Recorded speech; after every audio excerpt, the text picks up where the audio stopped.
Salut à tous, je suis très contente de vous retrouver aujourd'hui pour le premier update lecture du mois d'octobre. Aujourd'hui, je vais vous parler de 3 romances. Ça me rend folle de me dire, je vous parle de mes trucs d'octobre. Je suis en débardeur parce qu'il fait encore une chaleur à crever. Bon, en vrai, aujourd'hui, ça s'est un petit peu calmé. Mais il n'empêche que... où sont nos pilou-pilou? Voilà, c'est tout ce que j'ai à dire. Où sont nos pilou-pilou? Je n'attends que ça là, mes petites thés, pilou-pilou, mes petites lectures d'automne.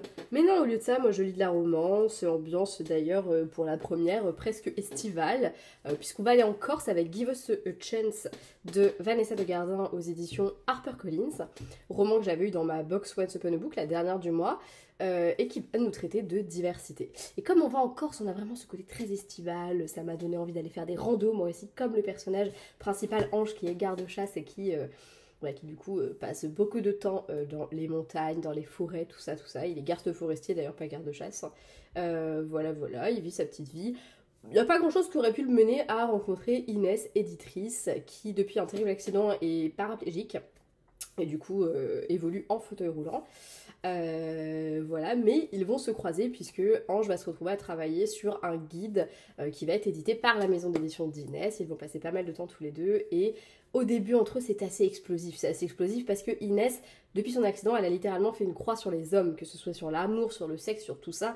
Et on peut la comprendre aussi, il faut réapprendre à apprivoiser son corps, apprivoiser sa sexualité, sa sensualité, sa vie tout simplement. Hein. C'est quand même un terrible accident et en plus elle n'était pas la dernière pour vadrouiller à droite à gauche avant, donc c'est assez terrible comme ça. Et de son côté, Ange, c'est vraiment un peu le bûcheron bourru dans toute sa splendeur. Déjà, je crois qu'il n'y a pas un chapitre où il porte pas une chemise à carreaux type bûcheron. Je pense qu'à partir de là, déjà, voilà, on est dans le cliché typique du vraiment le mal sauvage, le mal viril, tout ça, tout ça. Bref, entre eux, c'est explosif. Au début, ils font que de s'envoyer des pics, mais c'est aussi parce qu'ils sont relativement attirés l'un par l'autre et qu'en même temps, ils se rendent bien compte qu'il y a un peu incompatibilité. Et lui, l'idée qu'elle soit paralysée, bah voilà, il peut pas s'empêcher de se dire, qu'est-ce que j'irais faire avec une nana comme ça, quoi. Enfin, il voit pas comment l'inclure dans sa vie, et elle, de son côté, elle se voit de toute façon même pas avec un homme, donc avec un mec comme lui, où on voit directement que, bah voilà, déjà c'est un mec qui aime partir en vadrouille le week-end, il aime, enfin, voilà, ça te paraît complètement improbable, et voilà, on va suivre un petit peu cette petite romance. Je pense que c'est le premier roman, en tout cas c'est la première romance que je lis avec un personnage principal qui est handicapé, qui souffre du coup de paraplégie. C'était une première pour moi, j'ai trouvé ça hyper intéressant, j'ai trouvé que du coup la notion de handicap, de réapprendre à vivre, ce genre de choses, c'était très présent et très intéressant. Je trouve que c'est des choses dont il faut absolument parler, c'est une évidence, enfin, il n'y a pas de... Il n'y a même pas de sujet à ce sujet, il faut parler de ces choses-là, c'est hyper important, hyper impactant, et ça a beaucoup de sens de le faire, et j'ai trouvé que c'était très très intéressant du coup bien de découvrir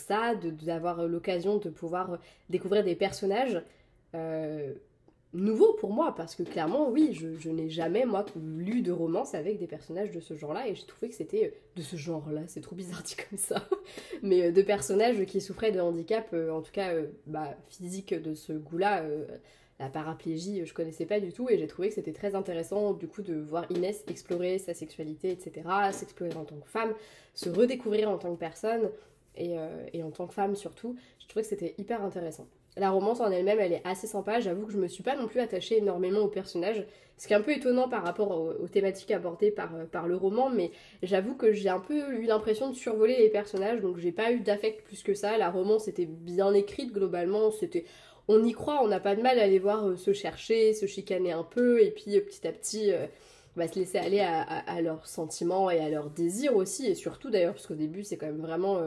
ils se font bien kiffer l'un l'autre physiquement, ils se plaisent beaucoup et il y a beaucoup de ça. Et après l'affect vient, j'ai trouvé que globalement c'était plutôt pas mal fait. Après j'ai eu un petit peu de mal avec Inès, j'ai trouvé que le personnage était très bien écrit parce que vraiment on a vraiment cette femme qui est devenue un peu aigrie par la vie malgré sa famille qui l'entoure énormément. Forcément c'est un accident qui lui a coûté beaucoup, elle a perdu quelqu'un en même temps. Elle a perdu l'usage de ses jambes, mine de rien, c'est sa vie complète qui a changé, et du coup, elle était un peu insupportable parfois, elle m'a un peu gonflée, mais du coup, c'est ce qui fait aussi que je trouve que le personnage est super bien construit, parce que, elle est très réaliste dans sa douleur, Et du coup, ça marche très très bien. Elle a dû faire le deuil de tellement de choses qu'on comprend forcément qu'aujourd'hui, elle soit aussi difficile à vivre. Mais c'est vrai que des fois, elle m'a un peu gavée et j'avais un peu l'impression des fois de l'avoir fait 3 pas en avant et 10 en arrière d'un seul coup. Et j'avoue que c'était un peu frustrant. Et voilà, malgré tout, j'ai quand même globalement bien aimé. Le seul vrai reproche que je pourrais faire, parce que j'estime que l'héroïne, c'est pas un reproche que je puisse faire au roman, dans le sens où pour moi, elle a beaucoup de sens comme ça, cette héroïne, en étant un peu casse-couille. C'est les scènes de sexe. Je trouve qu'il y en avait beaucoup trop. Même si je trouve qu'elles avaient de l'intérêt dans le sens où c'est intéressant de voir la sexualité d'Iris qui se reconstruit. D'Inès, pas du tout Iris, pardon. D'Inès qui se reconstruit. Je trouvais que c'était hyper intéressant de. Voilà, au début d'aborder cette thématique-là, mais là je trouve que c'était beaucoup trop, c'était trop long, c'était pas nécessaire et voilà. En fait, je pense que je suis à un stade où moi la romance, quand il y a trop de scènes de sexe, je les passe en fait, les scènes, je les lis même plus. Parce que bah, c'est pas forcément pour ça que je vais lire ce genre de roman. Donc bah, quand il y en a trop comme ça, j'estime que ça n'apporte. Pour le coup, il y en a certaines qui apportaient vraiment un minimum d'avancée dans l'histoire, mais globalement, est-ce que ça valait la peine de les décrire en long, en large, en travers, comme ça, en passant d'un point de vue à l'autre, puis d'un encore à l'autre, et puis. Enfin, je sais pas, j'ai pas trop accroché à ce truc-là, et j'estime que c'était pas forcément nécessaire, et que. Encore une fois, les dépeindre en long, en large, en travers, je vois pas l'intérêt pour le coup. Voilà, après c'est mon avis très personnel et ça n'enlève rien au fait que le récit est globalement bon. Je ne l'ai plus, c'est un livre que j'avais eu dans la Once Upon a Book comme je vous l'ai dit au début de cette vidéo, mais je l'ai vendu du coup depuis, il est parti très rapidement. Et je ne doute pas qu'il saura trouver un lecteur qui l'appréciera à minima autant que moi, parce que globalement très bonne lecture quand même. Mais après voilà, j'ai un peu l'impression d'être passée un peu au-dessus du truc pendant une grosse partie du récit. Et même si j'ai bien aimé, que je trouve les thématiques importantes et que j'ai trouvé que globalement c'était bien foutu, voilà, je suis quand même passée un peu à côté du truc. Voilà. Le deuxième roman que je vais vous présenter, il s'agit de Campus Driver, le tome 5. Putain, 5 déjà, de C.S. Quill, Good Luck, chez Hugo Roman. Voilà. Évidemment, j'attendais avec beaucoup d'impatience ce cinquième et dernier tome. Cinquième et dernier tome, ouais. Ouais. Sachant qu'on était censé en avoir que 3 à la base, on en a eu 2 de plus, c'était vraiment petite pépitas. Mais j'avoue que ça fait un petit pincement au cœur quand même de quitter les Campus Driver. Après, je pense que ça me l'avait beaucoup plus fait à la fin du tome 3, d'autant plus que le groupe initial, ils sont 4. Donc savoir qu'en plus de ça, tu vas pas suivre le dernier, ça fout un peu les boules. Mais là, ça va. Je trouve que le petit pincement au cœur, il fait un petit peu mal. Mais en même temps, je suis tellement contente d'avoir eu l'occasion de découvrir 2 autres personnages et de retrouver tous les personnages des Campus Drivers que, voilà, ça va. Dans ce tome-ci, nous allons suivre Luke, donc un des campus drivers de l'université de Miami. Les campus drivers, pour essayer de vous résumer un petit peu, c'est une application qui se déroule sur un campus avec des mecs qui ont des bagnoles et qui font un petit peu, c'est un peu le Uber du campus universitaire. Comme ça, c'est vraiment que pour les étudiants. Ça a été créé dans une université par 4 potes qu'on suit dans les tomes 1, 2 et 3. Et du coup, avec l'emménagement d'un des membres de l'équipe à Miami, ils ont lancé également une filiale, entre guillemets, à Miami, dans lesquelles on va découvrir, entre autres, Luke. Luke, il a toujours eu pas mal de chance. Franchement, c'est un peu le mec, tu vois, on est 10 potes, on va tous gratter un ticket, c'est lui qui va gagner le gros lot. Sauf que depuis quelques temps, sa chance, elle a l'air d'avoir tourné, au point qu'il lui arrive plein de petites couilles, mais vraiment plein, où tu finis par te dire, ah ouais, quand même, c'est chelou un peu quand même, là. Sauf que Luke, il est pas juste campus driver, il joue au baseball. Et le baseball, comme beaucoup de sports américains, ou sport tout court d'ailleurs, il y a beaucoup de superstitions. Voilà. Du coup, quand ses potes, ses petits camarades du baseball commencent à avoir de moins en moins envie de jouer avec lui, il va se tourner vers Tori. Tori, si vous avez lu le tome 4, vous avez sans doute rencontré déjà ce personnage assez atypique, puisque c'est un peu une sorcière des temps modernes. C'est cette nana qui croit en la magie des pierres, en l'énergie des choses, l'énergie du vivant. Elle est passionnée par l'ésotérique, elle s'y connaît très très bien. Elle a une petite boutique en ligne sur laquelle elle va vendre des bougies, de l'encens, des pierres, des bracelets, plein de trucs, etc. Et il va se tourner vers elle pour essayer de trouver une solution pour l'aider. Et de fil en aiguille, comme Tori porte visiblement chance au mec avec qui elle sort, et ils vont sortir ensemble pour de faux. Voilà, tant qu'à faire. Donc ouais, vous l'aurez compris, on est dans un fake dating qui est personnellement, j'avoue que c'est un des tropes de romance que j'aime, je pense, le plus. J'aime vraiment trop ce truc. Je trouve que ça marche trop bien, c'est drôle. Généralement, ça donne lieu à des situations hyper loufoques. Et j'aime beaucoup surtout voir des personnages que souvent tout va opposer, qui vont en fait être amenés à être ensemble, à passer du temps tous les deux. Je trouve que c'est hyper prenant et c'est hyper touchant en fait ce genre de truc. J'adore quand on va avoir des personnages qui n'ont rien à voir les uns avec les autres et qui se retrouvent obligés d'être ensemble pour X ou Y raison.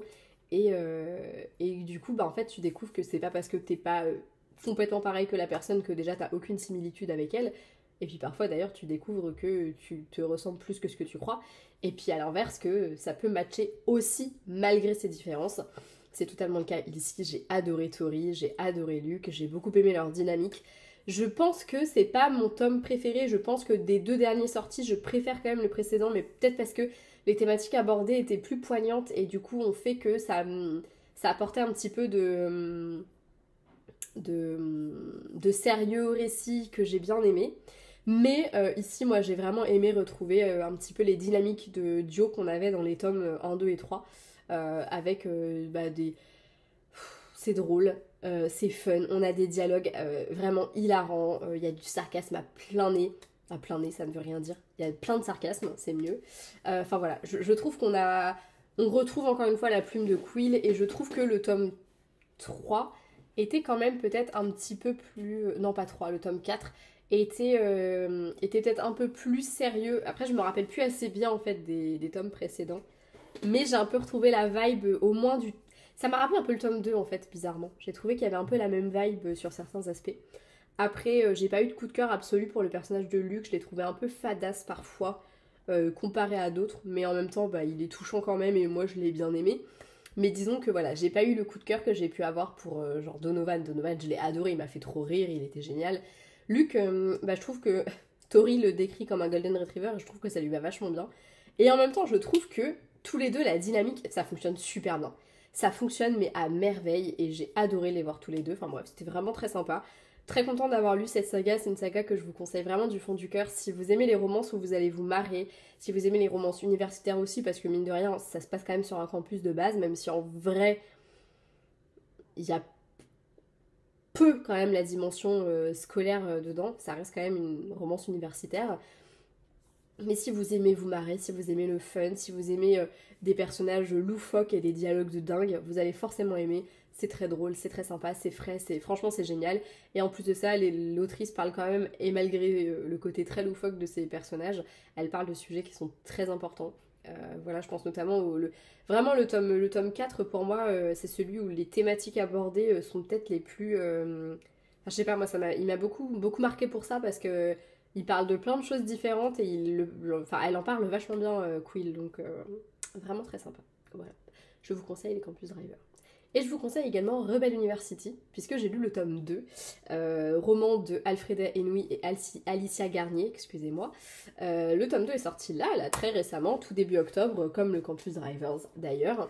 J'ai évidemment sauté dessus puisque j'avais lu le Rebel University, d'ailleurs vous pouvez retrouver mon avis du tome 1 dans la vidéo précédente. J'avais beaucoup aimé le tome 1, donc évidemment je me suis jetée sur le tome 2 et je ne regrette absolument pas parce que je me suis régalée.